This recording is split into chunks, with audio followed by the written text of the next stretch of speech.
각 분야 전문의와 함께하는 시간 데일리 건강입니다. 오늘은 이비인후과 전문의 이철희 원장과 함께하겠습니다. 안녕하세요. 네, 안녕하세요. 저는 이비인후과 전문의 이철희입니다. 네, 어서 오십시오. 자, 오늘 어떤 주제로 이야기 나눠볼까요? 오늘 제가 준비한 주제는 수면 무호흡증입니다. 무호흡은 자면서 10초 이상의 호흡이 정지하는 현상을 일컬으며 이러한 무호흡이 시간당 5번 이상이면서 주간 졸음과 같은 증상을 동반하는 경우 수면 무호흡증이라 정의하는데요. 왜 문제가 되고 또 어떻게 치료하는지에 대해서 자세히 알아보도록 하겠습니다. 네. 자, 오늘 주제가 수면 무호흡증인데요. 말씀하신 부분부터 좀 짚어볼까요? 왜 문제가 되는 겁니까? 주변에서 코를 고는 사람은 흔하게 볼 수 있습니다. 하지만 이 중 수면 무호흡증이 동반된 코골이에 대한 인식이 아직 많이 낮은데 단순히 시끄럽다는 이유로 코골이를 치료하는 것이 아니라 고혈압과 같은 만성 질환으로 접근하려는 관점이 필요합니다. 100세 시대를 바라보는 지금 적절하지 않은 수면은 장기적으로 몸에 부담으로 작용하기 때문에 이에 대한 적절한 평가를 시행하고 이에 따른 관리를 잘 한다면 건강에 한 걸음 더 다가가는 중요한 계기가 될 것 같습니다. 네. 그러니까 수면 무호흡증을 동반하는 코골이는 치료가 필요한 하나의 질환으로 봐야 된다라는 말씀이신 것 같은데, 그러면 코골이와 무호흡의 정의도 좀 정확하게 할 필요가 있을 것 같습니다. 사실 두 가지가 동반이 되다 보니까 동일한 개념으로 좀 생각들을 하시거든요. 어떻습니까? 네, 실제로 동반이 되긴 하는데 코골이는 주로 상기도라고 부르는 코하고 뒤에 목젖 그리고 혀 뒤쪽이 좁아지면서 떨리는 현상을 말합니다. 여러한 곳이 복합적으로 좁아지기 때문에 치료에 어려움이 있는 거죠.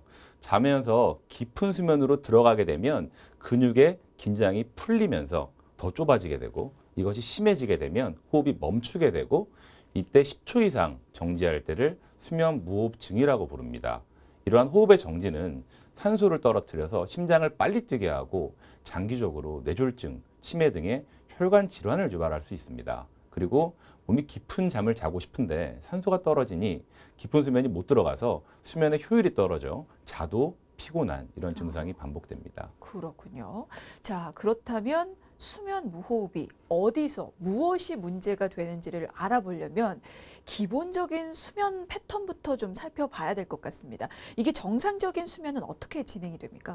정상적인 수면은 수면 시작과 동시에 빠르게 깊은 수면으로 떨어지면서 깊은 수면이 보이게 됩니다. 길게 초반에 그 깊은 수면이 길게 유지가 되고 그 후에는 기억을 저장하고 꿈을 꾸는 우리 렘수면이라고 얘기를 하는데 네. 그러한 렘수면이 나타나게 되고 후반으로 갈수록 깊은 수면은 줄어들게 되고 렘수면이 점점 길어지게 되는 이런 게 정상의 수면 패턴이라고 보시면 될 것 같습니다. 아, 그러니까 깊은 수면에 빠져들었다가 렘 수면으로 이어지는 패턴이다. 그러면 수면 무호흡증은 그중에서 어떤 시기에 나타납니까? 렘수면에서 몸의 근육이 더 늘어지게 되고 이게 숨 쉬는 길을 막는 원인으로 작용을 하기도 합니다. 네. 그래서 깊은 수면을 해서 몸을 회복하고 싶은데 숨이 막히면서 산소가 음. 떨어지니 뇌에서는 이제 이걸 문제로 삼는 거죠. 그래서 몸을 깨워서 얕은 수면 상태를 유지하게 됩니다. 그러다 보니 자도 피곤한 이런 증상이 생길 수 있는 것이죠. 아, 그러니까 렘 수면에서 문제를 일으키는 거군요. 조금 더 심하네요. 알겠습니다. 자, 그러면 왜 이런 수면 무호흡증이 생기는지 발생 원인도 좀 짚어주실까요? 앞서 말씀드린 것처럼 숨 쉬는 길이 좁아지는 것이 일차적인 원인입니다. 하지만 이러한 무호흡이 심해지게 되는데 여러 인자들이 작용하게 되는데 성별이라든지 비만, 그리고 비염, 아니면 수면제나 진정제와 같은 약물의 사용, 그리고 폐경 등의 호르몬 변화, 노화 등이 관련 인자로 생각되고 있습니다. 네. 성별도 지금 요인 중에 하나라고 짚어주셨는데 사실 여성이 남성보다도 수면 무호흡증을 좀 겪는 경우가 많다고 합니다. 거기에 어떤 특별한 이유가 있을까요? 여러 원인이 작용할 수 있는데 구조적으로는 그 근육을 지지하는 여기 갑상선 위쪽에 설골이라고 하는 구조가 서로 다르기 때문에 생기기도 하고 네. 상대적으로 좀 비만한 성향을 보이기도 하는 것도 문제로 보여집니다. 네. 또한 그 여성 호르몬인 프로게스테론이 코골이를 조금 억제해주는 효과를 보이기도 해서 폐경기 이후에는 여성과 남성의 차이가 아주 크게 나는 것 같지는 않습니다. 아, 그렇군요. 혹시 유전적인 경향도 좀 있을까요? 그 미국에서 한 저널에 소개된 결과에 따르면 부모가 코를 골 경우에 자녀 역시 코를 골 확률이 3배 이상 증가한다고 그렇게 얘기가 나왔습니다. 네. 이러한 결과는 비만도에 약간 가족력하고도 연관이 있지만 그 같은 가족이다 보니 얼굴을 닮는 것처럼 상기도의 구조가 유전적으로 좀 비슷한 성향을 띠기 때문에 이러한 것들이 아마 무호흡증의 원인으로 같이 유전적인 영향으로 작용할 수 있는 것 같습니다. 아, 그렇겠네요. 코로 숨 쉰다면 이제 구조가 비슷하기 때문에 네, 덩달아서 자녀들도 코를 골 수밖에 없는 그런 유전적인 경향이 또 있을 법도 합니다. 다른 질환과의 연관성은 어떨까요? 뭐 예를 들면 만성적인 비염이라든지 축농증이 있을 때 이런 수면 무호흡증 발생 위험이 높아질까요? 네, 일단 코 막힘이 생기게 되는 경우 구강호흡을 유발하여 상기도 저항이 더 증가하게 돼서 코골이가 더 심해지게 됩니다. 심한 코질환이 있는 경우에 코에 대한 수술적인 치료를 같이 시행하여야 되는 이유가 될 것 같습니다. 네, 알겠습니다. 이제 그런 경우에는 수술을 하고 나면 이 수면 무호흡증 증상도 좀 자연스레 같이 좋아질까요?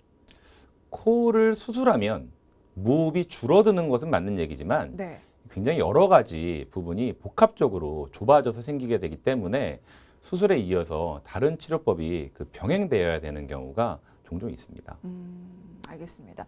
발생하는 연령대도 좀 질문을 드릴게요. 보통 코골이 하면 중년의 남성들이 많이 발병을 한다고 생각을 하는데 앞서서 여성이 남성보다 좀 많이 발생을 한다고 했고 혹시 소아에서도 좀 생길 수가 있습니까? 네, 소아에서 굉장히 자주 볼 수 있습니다. 한 3살에서 한 12살 정도의 아이 같은 경우엔 한 10에서 12% 정도의 그 있을 정도로 굉장히 흔한데요. 그 무호흡증이 동반된 경우에는 부모님이 그냥 애가 코를 골아서 귀엽다. 아, 라는 식으로 넘어가는 경우가 많습니다. 하지만 이러한 코골이는 소아 성장 발달에 문제가 되는 경우가 종종 있습니다. 그리고 야간에 소변을 보는 야뇨증 같은 경우도 이러한 무호흡증하고의 연관성이 상당히 많이 있는 것으로 알고 있습니다. 그렇군요. 그러니까 소아 10명 중에 1명 이상은 지금 이 코골이를 경험을 하는데 그러면 소아 코골이의 원인은 뭘까요? 소아에서는 주로 편도가 주된 원인이 됩니다. 그 입안에 있는 편도 말고 코 뒤쪽에도 코편도라고도 얘기하는 아데노이드라고 불리는 편도가 있습니다. 이러한 편도들이 클 경우 코골이가 빈번하게 생기게 되는데 보통 그런 것들이 성인이 되면서 사이즈가 줄어들게 되지만 소아에서 무호흡을 동반하거나 다른 증상들을 유발할 정도로 심한 경우에는 수술적인 치료를 고려해 보시는 게 좋을 것 같습니다. 그러니까 성장을 하면서 점점 작아져야 하는 편도와 아데노이드가 계속 큰 상태로 있으면 이게 또 코골이를 유발한다라는 말씀이셨고 혹시 이로 인해서 다른 문제가 또 생길 수가 있을까요? 네, 일단 무호흡이 동반되면 깊게 못 자기 때문에 그거에 이어서 생기는 문제들이 많이 생길 수 있습니다. 밤에 몸이 깊은 수면을 못 취하다 보니 낮에 졸리게 되고 집중력이 떨어져서 학습 능력이 조금 저하되는 경향을 보입니다. 그리고 큰 편도는 빈번한 축농증이나 중이염 등을 유발할 수도 있습니다. 성장과 학습 능력에 영향을 준다면 사실 이거는 치료를 꼭 받아야 되지 않을까 싶은데요. 요거는 좀 아데노이드 그리고 편도가 큰 경우는 특수한 상황이기 때문에 요건 어떻게 치료하는지 먼저 좀 여쭤볼까요? 일단은 그 3세 이후에는 편도를 제거해도 전체적인 면역 기능에 큰 영향을 주지 않습니다.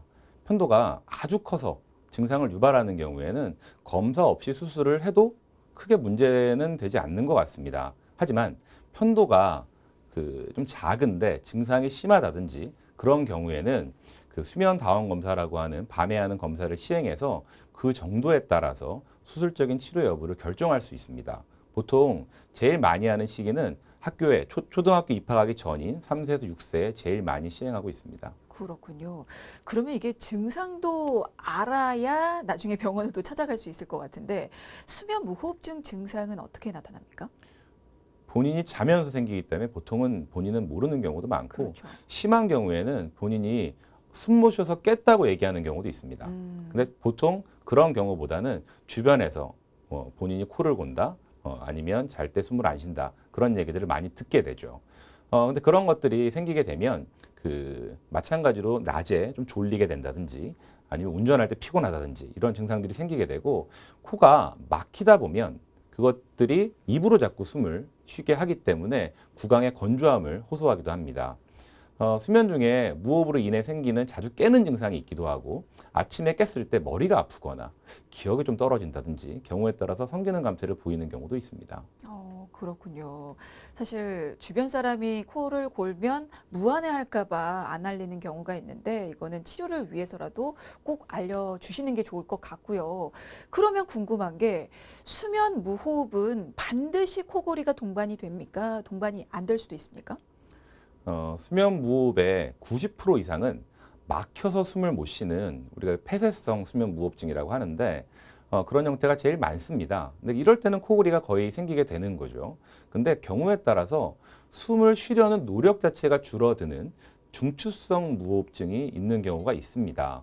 근데 그럴 경우에는 코골이를 동반하지 않거나 적게만 볼 수 있는데 이것들은 심장 질환이 있는 경우 이럴 때 중추성 무호흡이 더 많이 생긴다고 되어 있습니다. 네, 사실 코골이를 적게 하면 본인 그리고 주변조차도 이제 모를 수가 있을 것 같은데 그렇게 증상이 있어도 본인은 모르는 경우가 많을까요? 어떻습니까? 되게 하루아침에 코골이가 생기는 사람은 없다 보니 네. 본인이 모르고 있는 경우도 되게 많습니다. 나는 그렇군요. 불편하지 않은데 왜 병원에 데려왔냐 얘기하는 사람도 있고 네. 내가 졸린 게 그냥 나는 원래 좀 낮에는 졸려요라고 생각을 하는 사람들도 있죠. 근데 이런 것들이 심해지게 되면 자다가 숨이 막혀서 깨는 그런 증상들이 생기기도 하고 피로감 등이 너무 심해져서 나중에 이제 검사로 이제 이어지는 경우들이 종종 있는 것 같습니다. 네, 이게 지금 심한 경우에는 숨이 막혀서 자다가 깨는 증상이 나타날 수 있다고 하셨는데 그래서 그런지 수면 무호흡이 이게 뇌졸중이나 심장병 또 돌연사의 어떤 원인이 될 수도 있다고 하는데요. 그 부분도 좀 부연 설명 부탁을 드릴까요? 무호흡증이 심해지게 되면 몸에 산소가 떨어지게 되고 그러면 심장이 일을 더 많이 해야 됩니다. 산소를 공급을 더 많이 해야 되기 때문에 그에 따라서 혈관들이 수축을 하게 되고 뇌에 가는 산소도 줄기 때문에 이러한 일이 오랫동안 반복되다 보면 몸에 피로가 쌓이게 되는 거죠. 꼭 권투에서 잽을 많이 맞으면 몸이 피곤해지는 거랑 되게 비슷한 것이죠. 어느 정도 선을 넘게 되면 뭐 심장병이나 뇌졸중 같은 질환이 생길 수가 있고 실제로 저희가 수면 검사를 하다 보면 산소가 너무 심한 정도로 떨어져서 검사를 중단하고 그냥 귀가시키는 정도가 있을 정도로 몸의 산소가 한 절반 정도까지 감소하는 분도 흔하게 볼 수 있습니다. 그렇군요.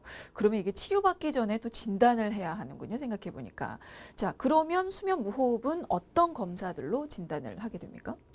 병원에 내원한 후에는 증상 그리고 복용 약물 등에 대한 설문지를 작성하고 내시경을 이용해서 코하고 목의 구조적인 상태를 저희가 봅니다. 경우에 따라서 필요하면 뭐 CT라든지 아니면 피 검사 같은 걸 추가로 시행할 수 있습니다. 무호흡이나 다른 수면 질환을 직접 볼 수 있는 수면 다원 검사가 제일 중요한 검사가 됩니다. 진료 후에 수면 검사를 언제 할지 정하고 검사하는 날에 수면 클리닉에 보통 밤 9시경에 내원해서 전극을 부착하고 괜찮은지 그거에 대한 오류를 평가합니다. 그리고 그 다음 날 오전 한 5시나 6시경에 검사를 끝내게 되는데 뇌파 같은 걸 봐야 되기 때문에 분석하는 데 한 3일에서 7일 정도가 소요가 보통은 됩니다. 검사가 비교적 되게 빨리 끝나기 때문에 평일날에 그냥 출근하시는 분들도 검사를 네. 시행할 수 있는 장점이 있습니다. 이게 밤을 또 지내면서 검사를 해서 하루 입원하고 검사가 진행이 되는 건데 어쨌거나 빨리 끝나기 때문에 그 다음 날에도 출근은 가능하다라는 말씀이셨고 혹시 그 이후에 어떤 이상이 감지가 되면 추가적으로 진행되는 다른 검사가 더 있습니까? 네, 경우에 따라서 그 코를 고는 부위가 사람에 따라 되게 다르기 때문에 그러한 다양한 곳을 구체화하기 위해서 약물 유도와 수면 내시경을 시행할 수 있습니다.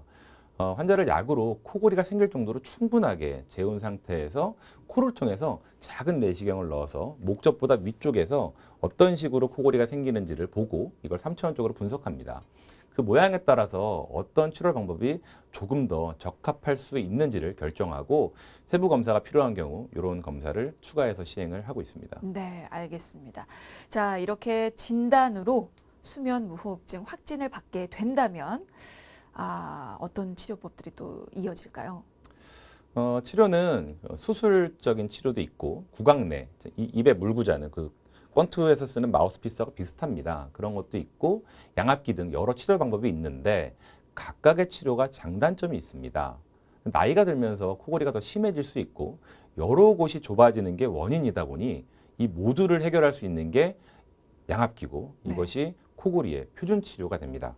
하지만 코가 막히면 일단 어떤 치료도 효과를 보기 어렵기 때문에 코 막힘에 대한 수술이 아주 중요할 수 있습니다. 비중격이나 아니면 비염에 대한 수술적인 치료가 비교적 간단하게 시행될 수 있기 때문에 무호흡의 초기 치료로 종종 이용되고 있습니다. 목젖이나 혀 뒤쪽에 대한 수술적인 치료는 약물 유도와 수면 내시경을 이용해서 환자를 잘 선별해서 시행한다면 장점이 있을 수 있으나 조금 아프고 아주 심한 무호흡에서는 효과가 좀 떨어지고 오랫동안 경과 관찰을 하다 보면 우리 피부 조직이 좀 느슨해지면서 다시 코를 골 가능성들이 있기 때문에 잘 선별적으로 치료를 시행하는 것이 좋을 것 같습니다. 그러면 어쨌거나 가장 보편적으로 이루어지는 건 지금 양압기 치료인 겁니까? 네. 이게 작년 2018년 7월부터 양압기가 전면 급여와 보험으로 들어왔습니다. 그러다 보니 되게 저렴한 비용으로 많은 환자들이 초기 치료로 양압기를 먼저 이용을 하고 있습니다. 치료에 대한 성공률도 한 80%에서 90%에 이를 정도로 많이 좋아졌고 나이가 들면서 심해지는 코골이에 대응을 할 수가 있고 복합적으로 좁아진 부위를 한 번에 해결할 수 있는 장점이 있습니다. 심한 중증의 무호흡증에서도 적용이 가능합니다. 물론 착용의 불편감, 뭔가 기계라고 하는 거부감, 구강호흡 등의 단점이 있지만 다른 어느 치료보다도 효과적이고 이 적응 기간이 지나게 되면 불편감들이 많이 줄어들게 됩니다. 다만 보험에서 정해놓은 적용 기준이 있습니다.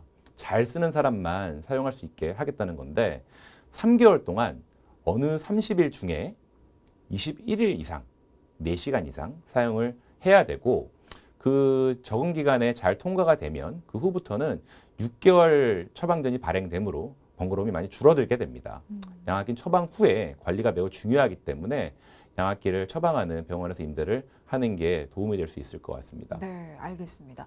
자, 이렇게 양압기 치료와 수술적인 치료가 있고 거기에 지금 구강내 장치도 있는데요. 구강내 장치는 어떤 원리로 치료가 되는 겁니까? 치아에 고정해서 아래턱을 좀 앞쪽으로 당겨줍니다. 이때 혀 뒤에가 같이 당겨지기 때문에 넓어지게 되는 거죠.